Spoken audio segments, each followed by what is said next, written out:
I'm doing, the last interview I'm doing, but I'm really happy that we're ending this series of interviews with you two. Obviously, my first question would be if you two could introduce yourself and what you're currently working on, and maybe a bit like what is your background, where you coming from. So my name is Medhavi, and I'm from India, where I run the Heritage Lab, which is a digital platform that didn't really begin all digitally. We worked to connect curriculum in schools with museum collections towards the exploration of creative inquiry in schools. So that's how it began. But we always envisioned it to be a digital platform for exchanges between people, largely, I mean, citizens and the museums. And when I say museums, largely GLAMs. So we wanted to share digital collections, their stories, and also see how people feel about them, how they want to use them, whether in educational context or um, in other ways. So that sort of led me to work very closely with museums on different digital projects. So that's something else that I love to do, like to do, something that I learn every day, working with different kinds of museums, small museums, big museums, art museums, history museums, on different kinds of digital projects. So with some it is related to social media and content, but with others it could be related to digitization and different kinds of digital projects, really, online exhibitions, different kinds of things. So that's what I do in my everyday workspace. Thank you, Medhavi, and Larissa. Your turn. Yeah, I'm Larissa. I'm currently working at Museum in Sweden, which is a county museum, public museum, and I'm a curator for digital development. And I've been working at Swedish and German institutions to make more of their collections and more of their knowledge resources openly accessible online. And what I'm mostly concerned with is how organization cultures and knowledge institutions such as museums, but also libraries, archives, or galleries can actually work together with communities in society to crowdsource knowledge, to reconnect cultural heritage collections with the original communities, and how digital platforms or digital media can facilitate that process. Nice. Thank you. Yeah, what I'm also really curious about is how you two met, and maybe you can also explain a bit what the Heritage Lab is about. So what is the work you're doing together? Yeah, not surprisingly, we met online. We have actually never met in person in the physical space, but we are writing a newsletter together. We've met on several panels, and as Medhavi mentioned, we really think alike about a lot of things.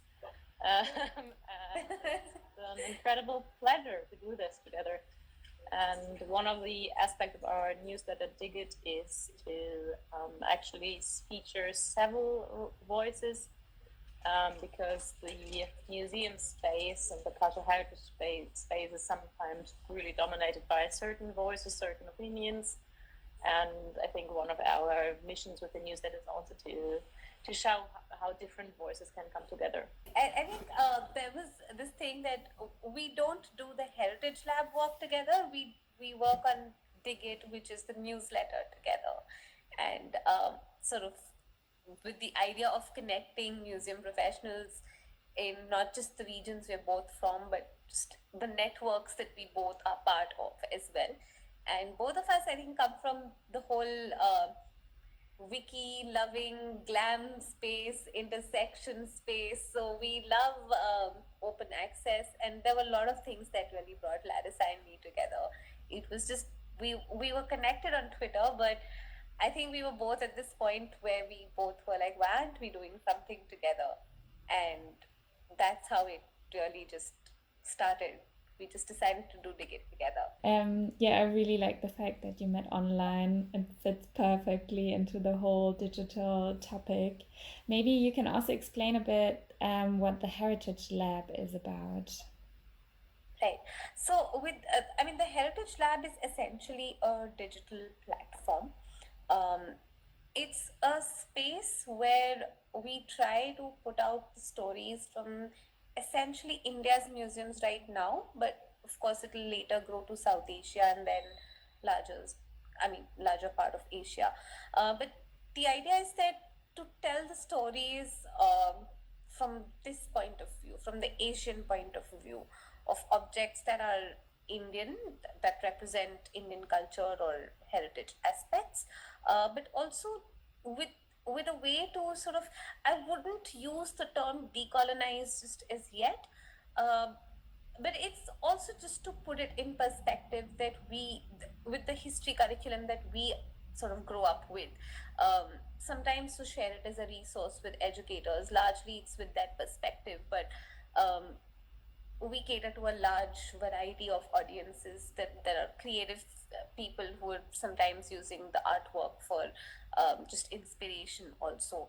So we sort of try to tell stories of a mixed, it's a mixed range of stories that the Heritage Lab tries to tell, but the lab is essentially the function as to what can you do with these objects, what can you create based on these objects.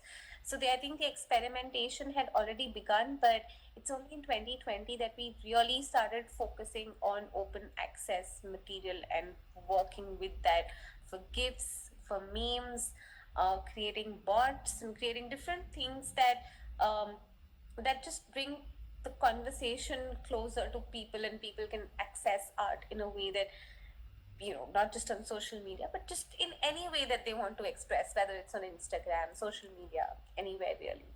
So that's the Heritage Lab. Every day it's growing into different things. There's new ideas that we work on. So that's what the Heritage Lab is. It's just a space to express our love for cultural heritage and have fun with it really. Yeah. Yes. And you can also explain a bit more what you are working together on. You said you were like writing the newsletter to other professionals in your specific areas. Maybe you can explain that also a bit deeper. Yeah, like I said, it's even though Medhavi feels like a big, much bigger part of my work, I think she's a big inspiration of a lot of people in our sector. It's mostly this newsletter called Dig It that we write together.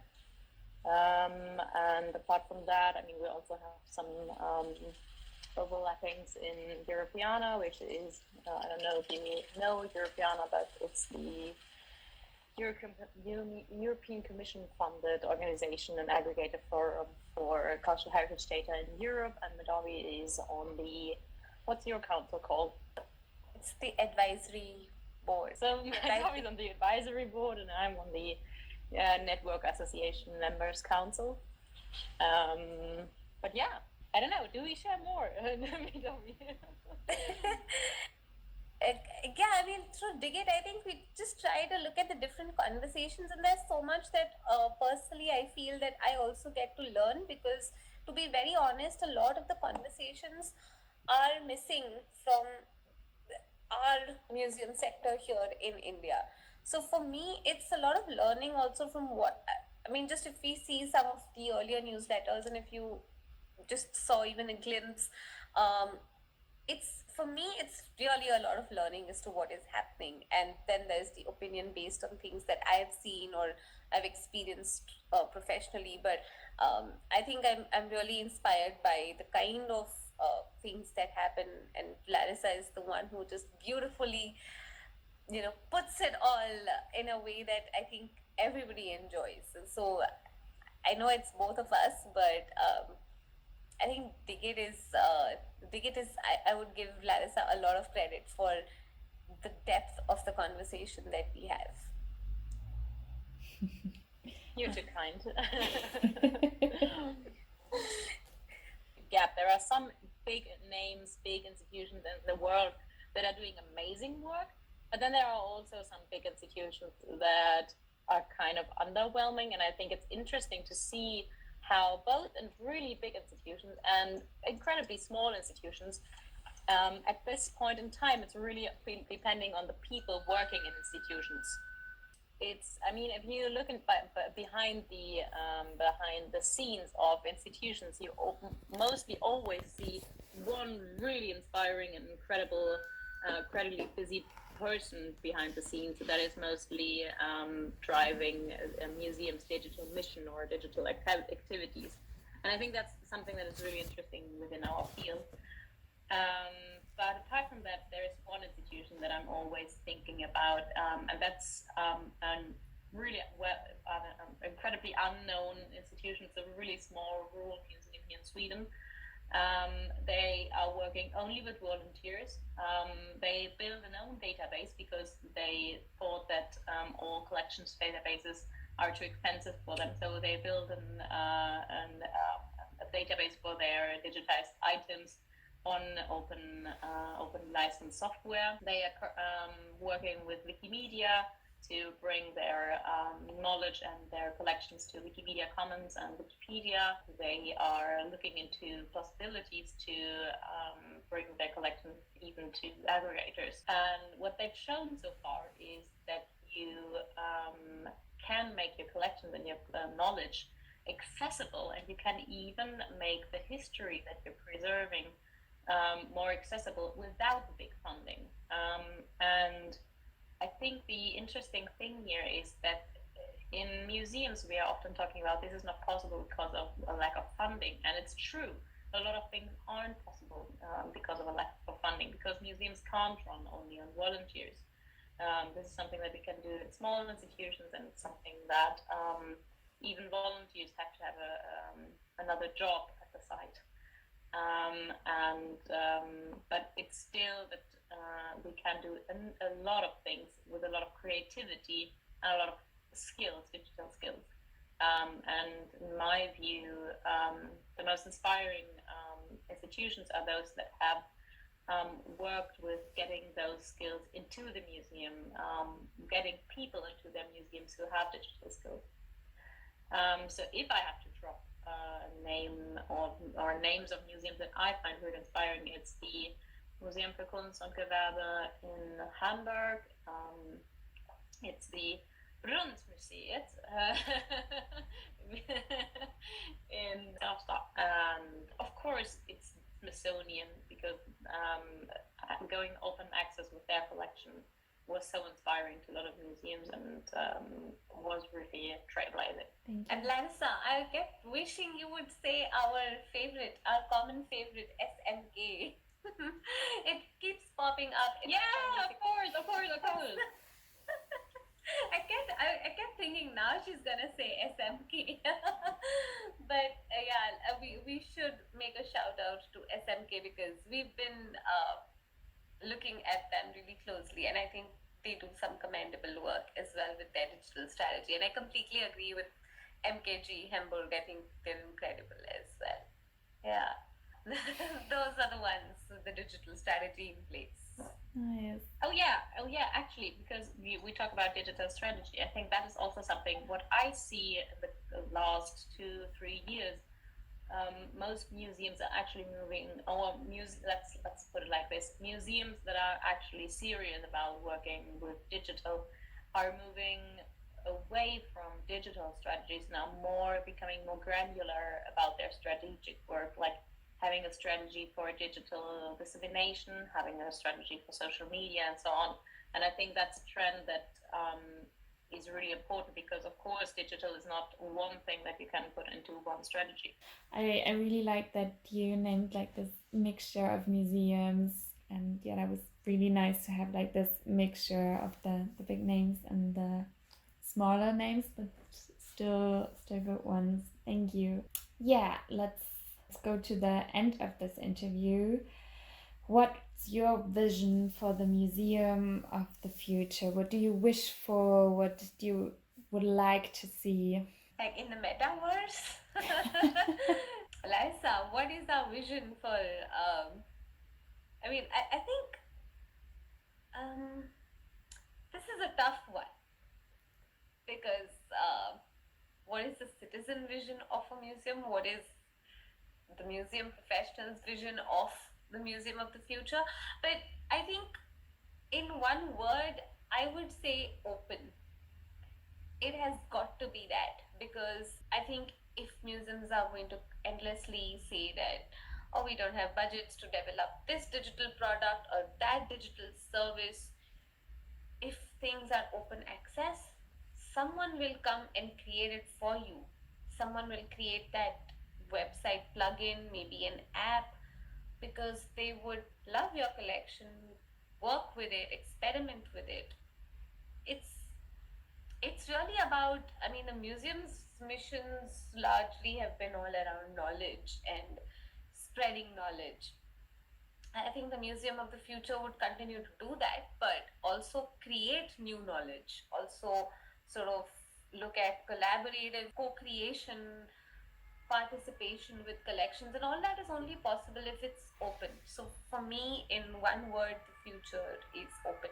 Also, museums are going to continue to put up things on Instagram, Facebook, and Twitter, and then be very upset that someone's used that image without permission, and that you can't stop people from saving your image and memeing it or putting it up somewhere. Netiquette is difficult to explain to larger populations. I mean, I see a huge difference here. I mean, I know that in my region, we've never had that netiquette of attributing all the time and doing all of that, but we are learning, and that's great. But if things are open access, then maybe we don't have to deal with all of that, and it's good. Let everybody share, let everybody do things for you, and you don't have to focus on then sharing it all by yourself all the time. So it's not just your responsibility. So yeah, that's my vision for the future museum is for it to unlock itself. Yeah, I think I'm a little bit more pessimistic. My vision, if I had to put it down in one word, would be generous. I would love the museum and cultural heritage field to become more generous in the way that they share openly and generously their knowledge, resources, and collections. But I wouldn't go so far as to think that if they don't do it, others will do it. I would actually think that glams that won't turn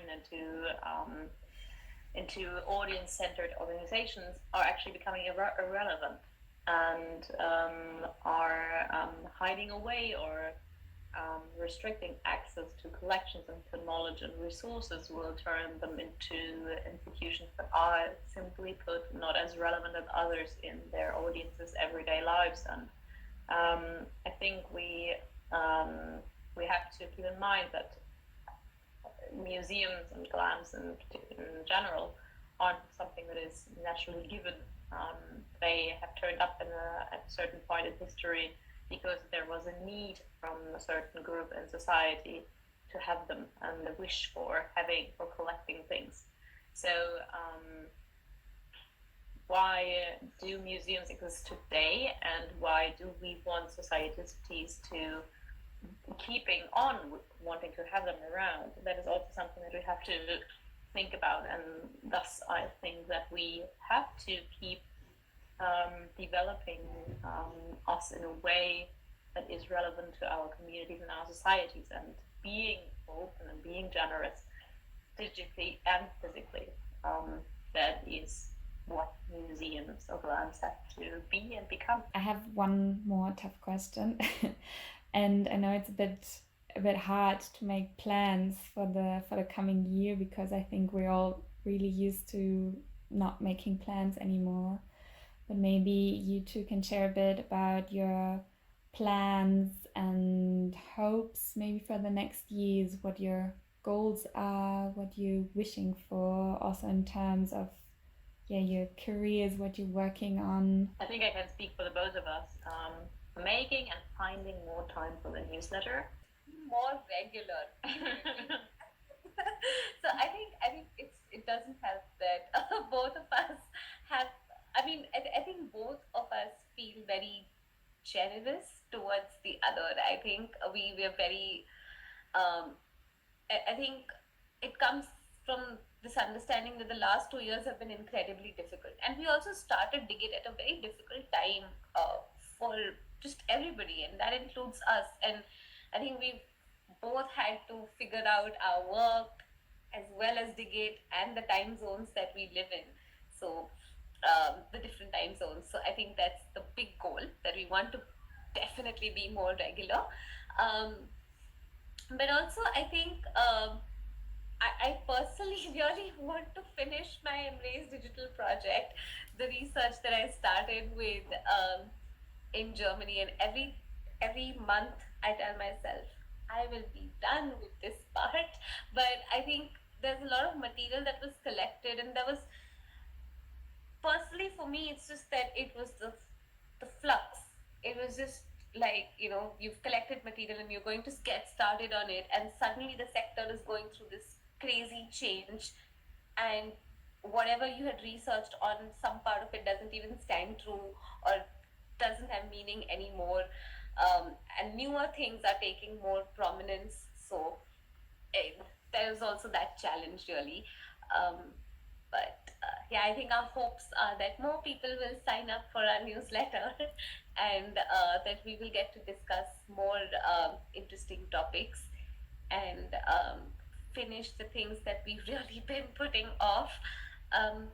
Yeah, and personally, I'm also very excited about a project where we're trying to collect all open collections that pertain to India and later Asia, but right now India, together on one website. So we're really hoping to work on that and see how Indian audiences work with all of the collections that are already open. Thank you, you two, for being part of this Diálogos Virtuales, Virtual Dialogues, and I was really happy that we finally got to meet each other and to talk a bit. Thank you so much.